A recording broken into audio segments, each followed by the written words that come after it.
Muling nadagdagan ang medalya ng Pilipinas bago ang closing ceremony ng 6th Asian Beach Games sa Sanya, China. Para sa detalye, narito ang report ni teammate Sabel Reyes.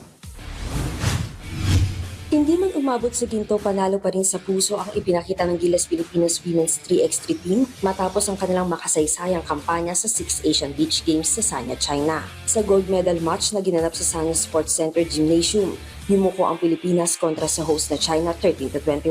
Pero higit sa scoreline, kitang-kita ang tapang at determinasyon ng kupunan laban sa mas matatangkad at mas malalakas na kalaban. Halos hindi magkapantay sa height, dala ng China ang kanilang towering lineup na pinangungunahan ni Wang Weidi, Sun Fengli, Yang Hengyu at Cao Junwei. Pero hindi nagpatinag ang Gilas quartet na sina Kay Pinggol, Mika Cacho, Reynalyn Ferrer at Alicia Gabriel Bade. Sa championship game, nahirapan ng Pilipinas laban sa mas matatangkad at pisikal na Chinese squad na siyang kumontrol sa loob at nag-deliver ng crucial outside shots. Pinangunahan ni Hengyu ang China na may 7 points habang si Junwei ay nagdagdag ng 6 markers. Nanguna naman si Cacho sa Gilas Pilipinas na may 5 points. Sinundan ni Ferrer na may 4 habang nag-ambag sina Pinggol at Bade ng tig 2 points. I'm really happy. I'm really proud of the team. Talagang we have Kane and Antoy from SEA Games, and now we're here.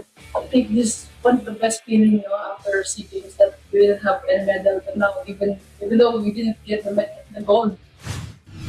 Sa kabila ng pagkatalo, ito ang pinakamataas na naabot ng Pilipinas sa Women's 3x3 event ng Asian Beach Games, lampas sa bronze medal finish noong 2012 sa Haiyang, China. Ang silver medal finish ay tinuturing na major breakthrough para sa programa ng Women's 3x3 basketball ng bansa sa ilalim ng Samahang Basketball ng Pilipinas, katuwang ang Philippine Olympic Committee na patuloy na lumalakas sa international competitions. Medyo we ran out of gas ng dulo, pero I'm very happy with our performance. We really gave them a battle in the last game. Obviously, the height difference was a big factor, pero I think if we had enough rest, siguro medyo banged up na rin sila eh. Pero I think we could probably give us another game against them. I think we'll have a different result. Samantala, hindi naman pinalad ang Gilas Men's 3x3 team matapos silang matalo sa China sa bronze medal match 13-21 at nagtapos sa ika-4 na pwesto. Mula rito sa Sanya, China, Sabel Reyes ng POC Media para sa atletang Pilipino para sa bagong Pilipinas.